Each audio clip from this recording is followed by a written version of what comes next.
जय Hind. Ecology series में आपका एक बार फिर स्वागत है। ये इस सीरीज का तीसरा वीडियो है और आज के वीडियो में हम बात करने वाले हैं इकोलॉजी के अंदर आने वाले एक बेहद महत्वपूर्ण टॉपिक जिसको हम कहते हैं बायो मैग्निफिकेशन, बायो कंसंट्रेशन और बायो एक्यूमुलेशन की। तीनों अलग अलग कॉन्सेप्ट हैं, इनको समझते हैं। कई बार हम इनको एक तरीके से यूज़ कर देते हैं, लेकिन ये तीनों अलग अलग हैं। तो आज इस वीडियो में हम समझेंगे कि ये तीनों में क्या अंतर है और ये क्या होते हैं। तो चलिए शुरू करते हैं। सबसे पहले बात करेंगे बायो मैग्निफिकेशन की, या इसी को हम बायोलॉजिकल मैग्निफिकेशन भी कहते हैं और इसी चीज को हम बायो एम्प्लीफिकेशन भी कहते हैं। बायो एम्प्लीफिकेशन, एम्प्लीफाई हो जाना, मैग्नीफाई हो जाना, मतलब बायोलॉजिकल सिस्टम में कोई चीज है जो एम्प्लीफाई कर जा रही है, बढ़ जा रही है। क्या है वो चीज? तो वो है कुछ टॉक्सिक या परसिस्टेंट केमिकल्स। ये ऐसे केमिकल्स हैं जो बॉडी के अंदर मेटाबोलाइज नहीं हो सकते या फिर एक्सक्रीट आउट नहीं हो सकते। ठीक है, यानी इनको हम बॉडी के अंदर चय अपचय नहीं कर पा रहे हैं इनका, या फिर इनको हम एक्सक्रीट आउट भी नहीं कर पा रहे हैं, इनका उत्सर्जन भी नहीं हो पा रहा। तो ये बॉडी में क्या हो जाएंगे? इकट्ठे हो जाएंगे, एक्यूमुलेट हो जाएंगे। और इस वजह से उस समय जब फूड चेन के थ्रू ये ट्रांसफर होंगे डिफरेंट ट्रॉफिक लेवल्स में, तो इनका कंसंट्रेशन सक्सेसिव ट्रॉफिक लेवल्स में बढ़ता चला जाएगा। ठीक है, तो ये है बायोमैग्निफिकेशन की। बायोमैग्निफिकेशन किसी एक ऑर्गेनिज्म में नहीं हो रहा, ये ट्रॉफिक लेवल्स के अंदर हो रहा है। इसको हम आगे समझेंगे। ठीक है, तो ये होता क्यों है? क्योंकि मैंने जैसे आपको बताया कि ये बायोमैग्निफिकेशन क्यों हो रहा है, क्योंकि जो कंसंट्रेशन है वो बढ़ता चला जा रहा है डिफरेंट ट्रॉफिक लेवल्स के, क्योंकि इसके अंदर मेटाबॉलिज्म नहीं हो रहा, इसके अंदर आपका एक्सक्रीशन नहीं हो रहा, इसलिए। ठीक है, जैसे डीडीटी हो गया या फिर मरकरी हो गया, ये काफ़ी वेल नोन है, बायोमैग्निफिकेशन शो करते हैं। बायोमैग्निफिकेशन को एक बार हम समझते हैं ओशंस के अंदर, समुद्र के अंदर, क्योंकि बहुत ज़्यादा महत्वपूर्ण सिस्टम है वो इकोसिस्टम के तौर पर। तो जो टॉक्सिक केमिकल्स या हैवी मेटल्स हैं, ठीक है, टॉक्सिक केमिकल्स या हैवी मेटल्स हैं, वो ओशंस में पहुंच रहे हैं। कहाँ से पहुंच रहे हैं? इंडस्ट्रियल वेस्ट जो हो रहा है अल्टीमेटली ओशन में पहुंचेगा। इसी तरह एग्रीकल्चरल रन ऑफ है, वो रिवर्स में पहुंचता है, रिवर्स से फिर ओशंस में पहुंच जाता है। ठीक है, बहुत सारे ह्यूमन वेस्ट हैं जो रन ऑफ करके या फिर डेलिबरेट डिस्चार्ज की वजह से ओशंस में पहुंचते हैं थ्रू रिवर्स। ठीक है, क्योंकि नदियां अक्सर बहते हुए समुद्र में ही जाकर मिलती हैं, और इसलिए जो वेस्ट है, इस तरह के जो रन ऑफ हैं, वो अल्टीमेटली सागरों में पहुंच जाते हैं। अब क्या होता है? ये जो पॉल्यूटेंट्स जिनकी हम बात कर रहे हैं, ये बीमारियां पैदा कर सकते हैं, जेनेटिक म्यूटेशन पैदा कर सकते हैं, बर्थ डिफेक्ट्स पैदा कर सकते हैं। ठीक है, they can also cause reproductive difficulties और बिहेवियरल चेंजेस भी ये कॉज कर सकते हैं। बहुत सारे ऑर्गेनिजम्स के अंदर तो ये डेथ का भी कारण बन जाते हैं। ठीक है, लेकिन जो सीवियरिटी है इस डैमेज की, वो वैरी करेगी, वो एक जैसी नहीं होगी, वो वैरी करती है, स्पीशीज स्पीशीज में डिफर करेगी। ठीक है, और बहुत सारे केसेस में क्या होता है, जो टॉप में होंगे फूड चेन के, ठीक है, फूड चेन के जो टॉप लेवल होंगे, जैसे कि मैंने आपको पहले भी फूड चेन बताया कि प्रोड्यूसर्स होते हैं T1, फिर T2, फिर T3, ये ट्रॉफिक लेवल्स में बता रहा हूँ, और T4। ठीक है, तो ट्रॉफिक लेवल 1 जो है वो प्रोड्यूसर्स का है, आप जानते हैं। फिर उसके बाद प्राइमरी कंज्यूमर्स हैं, सेकेंडरी कंज्यूमर्स हैं, और टर्शरी कंज्यूमर्स हैं। तो जो टॉप ऑफ द टेबल है, यानी टर्शरी कंज्यूमर्स, उनके अंदर सबसे ज़्यादा ये टॉक्सिसिटी देखने को मिलती है। और इसका कारण क्या है?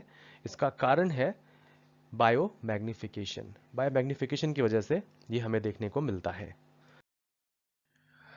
तो समझते हैं क्या हो रहा है। बहुत सारे जो डेंजरस टॉक्सिन्स हैं वो सेटल कर जाएंगे सी फ्लोर, यानी समुद्र की जो सतह है उसके ऊपर, और फिर उन्हें कुछ ऑर्गेनिजम्स जो वहाँ रहते हैं वो उन्हें क्या कर लेंगे? खा लेंगे, या उन पे फीड कर रहे हैं, मतलब या तो उन पे रह रहे हैं या तो फीड कर रहे हैं, और इस तरीके से वो पहुंच जाएंगे इनके अंदर।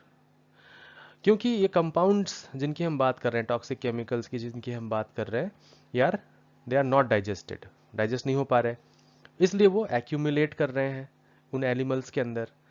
जो उन्हें इंजेस्ट करता है, जो उन्हें खाता है, उनके अंदर ये क्या कर जा रहे हैं? एक्यूमुलेट कर जा रहे हैं। और जैसे जैसे हम ट्रॉफिक लेवल में फूड चेन के थ्रू आगे बढ़ते जाएंगे, they become more and more concentrated in them. ठीक है, यानी कि जितना ये प्रोड्यूसर्स के अंदर होगा उससे ज़्यादा होगा प्राइमरी कंज्यूमर में, और उससे ज़्यादा होगा सेकेंडरी कंज्यूमर में। ठीक है, क्योंकि फूड चेन के अंदर जो आगे हैं उनमें बायो मैग्निफिकेशन देखने को मिल रहा है, कंसंट्रेशन बढ़ता चला जा रहा है।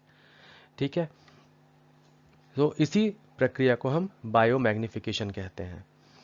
और इसका मतलब क्या है, जो हायर लेवल के प्रेडेटर फिश हैं, टॉप कार्निवोर्स हैं या टॉप कार्निवोरस बर्ड्स हैं, या जो टॉप कार्निवोरस मैरीन मैमल्स हैं, उनमें ग्रेटर या more dangerous amount of toxic materials का एक्यूमुलेशन देखने को मिलता है as compare to those who are in lower in the food chain. Lower trophic levels मतलब प्राइमरी में है या सेकेंडरी में है, क्योंकि टर्शरी में सबसे ज़्यादा हमें देखने को मिलेगा, या क्वार्टरनरी अगर पॉसिबल है वहाँ पर फूड चेन में, तो ये कंसंट्रेशन सबसे ज़्यादा हमें टॉप लेवल पर ही देखने को मिलेंगे, क्योंकि ये लगातार एम्पलीफाई हो रहे हैं from producers to top carnivores.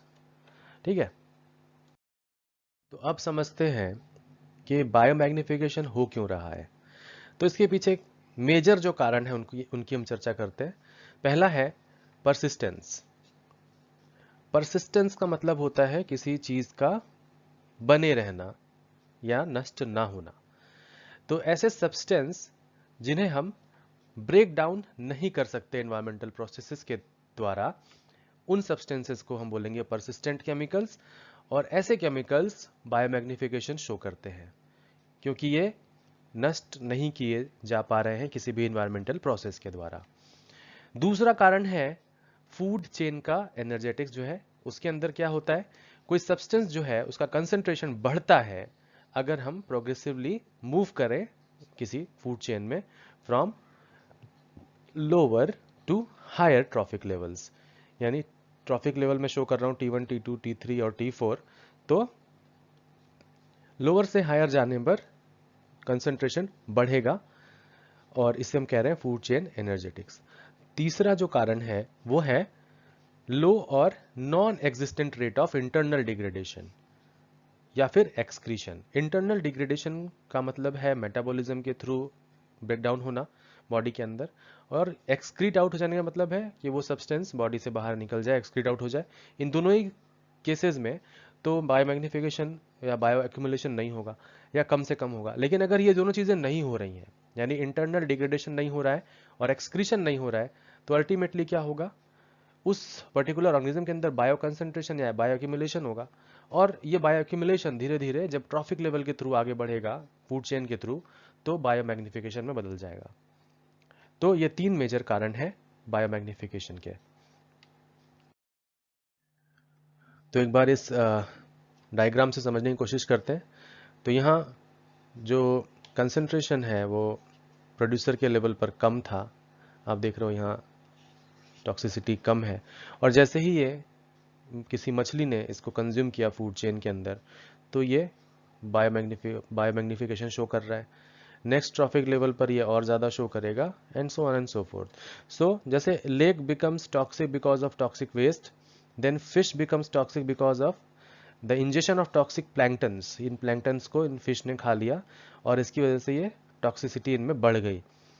ठीक है, और through food chain transfer of या द ट्रांसफर टॉक्सिन्स, जो फूड चेन है वो टॉक्सिन्स को ट्रांसफर कर रहा है, जिसकी वजह से टॉप कंज्यूमर जो है वो इंटॉक्सिकेटेड हो जाएगा और उसकी डेथ हो जाएगी। डेथ भी हो सकती है, it is not always true कि डेथ ही हो जाएगी, बट अगर वो टॉक्सिक सब्सटेंस है तो जो हायर ट्रॉफिक लेवल पे होगा उसके अंदर टॉक्सिसिटी सबसे ज़्यादा देखने को मिलेगी, तो डेथ होने की संभावना भी वहाँ पर सबसे ज़्यादा बनी रहेगी। अब समझते हैं कि बायो एक्यूमुलेशन, बायो कंसंट्रेशन और बायो डाइल्यूशन ये क्या है। देखो, हम अक्सर इंटरचेंजेबली इन टर्म्स को यूज कर देते हैं, बायो एक्यूमुलेशन को बायो मैग्निफिकेशन के साथ, लेकिन ये अलग है, और ये बायो कंसंट्रेशन ये भी अलग है। तो समझते हैं कि ये क्या है। बायो एक्यूमुलेशन जो होता है वो with in a trophic level देखने को मिलता है। अभी हम देख रहे थे कि bio magnification different trophic levels में हो रहा था, यानी T1 और T2 और इस तरीके से T3 में जब हम जा रहे हैं तो चीज़ें मैग्नीफाई हो रही थी। कौन सी चीज़ें? टॉक्सिक सब्सटेंसेस, ठीक है। और अगर हम बात करें सिर्फ यहाँ पर एक ट्रॉफिक लेवल की, ठीक है, तो वहाँ जो होगा उसे हम कहेंगे बायो एक्यूमुलेशन, ठीक है। तो बायो एक्यूमुलेशन किसी पर्टिकुलर ट्रॉफिक लेवल के अंदर होगा, और ये है क्या? Increase in the concentration of substance in certain tissues of organism, ठीक है। कुछ टिश्यूज के अंदर कंसंट्रेशन ऑफ सब्सटेंस बढ़ रहा है due to absorption from food और फ्रॉम द एनवायरमेंट। तो इसको हम कह रहे हैं bioaccumulation. Something is accumulating in the body, it is happening in a single trophic level, ठीक है। It is not happening in the in among different trophic levels, it is happening in single trophic level. इसी तरह bioconcentration क्या है? When uptake from the water is greater than excretion. जब input ज्यादा हो जाए, आउटपुट कम हो जाए, तो नेट जो है वर्थ बढ़ती चली जाएगी, है ना। कोई चीज ज्यादा आ रही है, कम जा रही है, तो वो नेट में ज्यादा दिखाई देगी, और इसी तरह उसका कंसंट्रेशन बढ़ेगा। तो जब अपटेक फ्रॉम वाटर ज्यादा हो किसी प्लांट के अंदर और उसका एक्सक्रीशन कम हो, प्लांट एनिमल कुछ भी हो सकता है, तो उसे हम कहेंगे बायो कंसंट्रेशन, ठीक है। तो आप समझो कि बायो कंसंट्रेशन और बायो एक्यूमुलेशन किसी ऑर्गेनिज्म के अंदर हो रहे हैं, यानी किसी एक ट्रॉफिक लेवल पे हो रहे हैं। वहीं बायो मैग्निफिकेशन जो है वो अक्रॉस ट्रॉफिक लेवल या फूड चेन हमें देखने को मिलता है। तो ये बेसिक अंतर हमें याद रखना चाहिए। फिर एक और कॉन्सेप्ट आता है बायो डाइल्यूशन का, ये अपोजिट है बायो मैग्निफिकेशन का। यहाँ पर हम जब ट्रॉफिक लेवल में, खासतौर पे एक्वेटिक इकोसिस्टम में, जब एक ट्रॉफिक लेवल से आगे बढ़ते हैं दूसरे और तीसरे में, तो कंसंट्रेशन ऑफ पॉल्यूटेंट कम होता नजर आता है, क्योंकि वहाँ पर मेटाबॉलिज्म हो रहा है, एक्सक्रीशन हो रहा है, और ये कारण हो सकता है कि बायो डाइल्यूशन हमें देखने को भी मिलता है। हालांकि हम इसकी बात ज़्यादा चर्चा नहीं करेंगे, सिर्फ ये टर्म आप जानते रहो, बहुत है। अब समझते हैं कि वो कौन से सब्सटेंस हैं जो बायो मैग्निफिकेशन शो करेंगे। तो इनमें सबसे पहला है, एक्चुअली दो ग्रुप्स हैं यहाँ पर, ठीक है, और दोनों के दोनों बायोमैग्निफिकेशन शो करेंगे। ये दोनों के दोनों ग्रुप्स लिपोफिलिक हैं। लिपोफिलिक मतलब क्या हुआ? लिपो मतलब हुआ फैट, और फिलिक मतलब हुआ लविंग। तो दे आर फैट लविंग, यानी कि ये फैट सॉल्युबल होंगे, मोस्टली वाटर सॉल्युबल नहीं होंगे, यानी हाइड्रोफोबिक हो सकते हैं, और इसकी वजह से ही ये बॉडी के अंदर ज्यादा मेटाबोलाइज नहीं हो पाते, एक कारण हो सकता है ये भी, ठीक है। दूसरा है नोवल ऑर्गेनिक सब्सटेंसेस, ठीक है। They are not easily degraded because organisms lack previous exposure to such chemicals and have thus not evolved a specific detoxification and excretion mechanism for them, ठीक है, as there has been no selection pressure from them। और ऐसे chemicals जो हम, जिनको हम Nobel organic substances कह रहे हैं, परसिस्टेंट ऑर्गेनिक कंपाउंड्स हो सकते हैं, जैसे DDT हो गया, या बेंजीन हेक्साक्लोराइड हो गया, और पॉलीक्लोरिनेटेड बाइफिनाइल्स भी कई बार इसमें आ जाते हैं। तो ये ऐसे कुछ केमिकल्स हैं जिसके लिए प्रीवियस एक्सपोजर नहीं है ऑर्गेनिजम्स का, तो बॉडी जो है उनके लिए तैयार नहीं है, इवॉल्व नहीं हुई डिटॉक्सिफिकेशन के प्रोसेस के लिए, या एक्सक्रीशन का जो मैकेनिज्म है वो डेवलप नहीं हो पाया, और इसीलिए ये बॉडी के अंदर एक्यूमुलेट करते हैं और आगे बायो कंसंट्रेशन के बाद बायो मैग्निफिकेशन शो करते हैं डिफरेंट ट्रॉफिक लेवल्स के अंदर, ठीक है। सो इन्हीं को हम परसिस्टेंट ऑर्गेनिक पॉल्यूटेंट्स या POPs के नाम से जानते हैं। तो आई होप कि आज के इस वीडियो में आपको ये बातें समझ में आई होंगी कि क्या है बायो मैग्निफिकेशन, क्या है बायो एक्यूमुलेशन, बायो कंसंट्रेशन, ये सारी चीज़ें आप समझे होंगे। और अगर ये वीडियो आपको पसंद आया है तो आप इसे लाइक करिए, चैनल पर नए आए हैं तो सब्सक्राइब कीजिए, और अपने दोस्तों के साथ इसे शेयर कीजिए। Thank you very much. जय हिंद।